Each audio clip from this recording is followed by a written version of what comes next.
welcome back to the final installment of the Q&A, part 5, not intended at all, but happy coincidence, part 5. And coinciding with this is the 5 million followers on Instagram, so I don't know, things are lighting up. Anyways, before we jump into the video, I wanted to explain what's happening with the giveaway this week. Generally what happens is I will do a giveaway for the tier 3 patron members at the end of these videos. So the biggest change is that the giveaway is transforming from a giveaway into like more of a contest, so it'll be based around trivia instead of just me selecting a random number and seeing if the person who would be receiving it actually wants the item. The second biggest change is that it's moving from these public videos to my weekly YouTube live streams for tier 2 patrons and up. The idea being that the giveaway is really only for tier 3 patrons, and yeah, I don't, there's no reason for me to be talking about it on these videos other than just advertising for my patron account, which I do enough of. But yeah, I mean, it'll also give me a nice little segment to do on my YouTube live streams instead of just constant shoot from the hip, whatever I can think of on the spot. It'll at least have some semblance of structure. Anyways, I just want to let you guys know what's going on with the giveaway. Here is the final installment of the Q&A, at least for now. Here's the video, everybody. I hope you enjoy.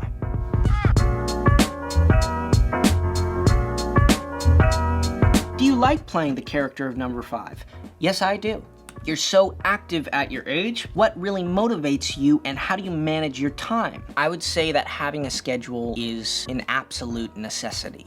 What motivates me? I'm lucky enough to be in a position in life where a lot of the things that are considered work, I get joy out of. I don't necessarily require too much motivation. I can lose motivation. It's always a challenge to overcome that, but I'm just like you guys, really. I know it seems distant because you're watching this on a video or you see me on a screen and you sort of disassociate, but I'm just like you guys. So I have motivation, I lose motivation. I'm just working with what I got. Managing my time, it's easy because I love all the things that I do, and I'm very lucky to be in that position. But I would say a schedule, if I didn't have a schedule, I would not get anything done. What hobbies other than music are therapeutic for you? When I need to work something out, I generally turn to music and write a song out of it, and that's about it. Nothing else is really therapeutic. How was your day today, and what did you do? Thank you.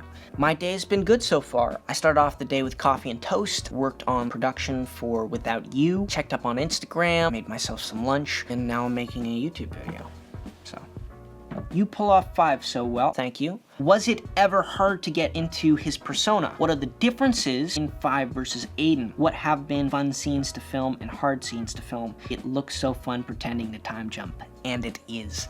I would say that the first few episodes of Umbrella Academy, I didn't really do a good job because I was really learning on my feet. I came from 4 years of comedy, so you learn how to be a good actor, but not necessarily how to be a good dramatic actor. So working alongside Ellen Page for my very first scene, it set the bar high enough that there was always a constant challenge, there was always a constant push to make sure that I not only did the character justice, but that I also just portrayed someone authentically, and that it wasn't a character, it was an actual person. I pulled it off because of the people that I'm working with. If I wasn't surrounded with such an incredible cast and crew, the show wouldn't be what it is. My performance would not be what it was. It was the fact that I could learn from everybody around me that allowed me to have some semblance of an okay performance with such a complex and rich character. Would have been fun scenes to film and hard scenes to film. Sometimes there's something really rhythmically appealing about the dialogue. Other times it's a fight scene and learning the choreography for that. One of the most fun scenes to portray was the paradox psychosis, because not only was there a bunch of different layers to how I wanted to portray that, but I got to be loud in a way that 5 is in the comic books, but never really is in the show. In the show, it's sort of this seriousness, and although he's doing these very energetic things, he doesn't necessarily shout and scream and be as aggressively loud as he is in the comic books. That outburst of him saying, "I'm the daddy here," was very, very fun to say because it just allowed me to shout and scream. And we also did a comic book reading for the Umbrella Academy comic books, and I got to actually portray that side of the character, and I realized how much I enjoyed screaming as number 5, because he doesn't really get to do that a lot, but he does in the comic books all the time. In the series, how can 5 manage to sleep in a week before Doomsday, or does 5 even get to sleep? Really interesting question. I don't know. I've never thought about it.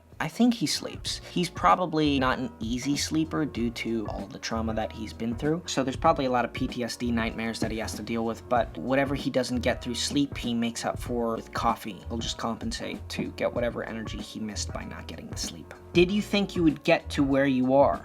You always have expectations, but they're always there more so as something to work towards, to motivate you, to challenge you. They're not necessarily to be expected. In no way did I imagine that the show would get as big as it was, but I'd always hoped that other people would like the show as much as I did. I mean, I always found it interesting that we got to make this really weird and brilliant graphic novel into a show, and that they kept a lot of the weird elements. I'd never expected that I'd get to where I am. It just sort of happened. How do you get along with the cast of The Umbrella Academy? Our on-screen relationships are very much like what our off-screen relationships are. We as actors have spent about as much time with each other as the characters have as adults. So that dynamic that you see on screen, that continues after the camera stopped rolling. Would you be friends with 5? I think he'd be an interesting friend, but I don't know that number 5 would really want to be friends with a 16-year-old. What musical album have you heard the most in your life? I Love You Too Much. Thank you very much. I grew up on a live album by John Mayer called Where the Light Is, so I've probably heard that more than anything else.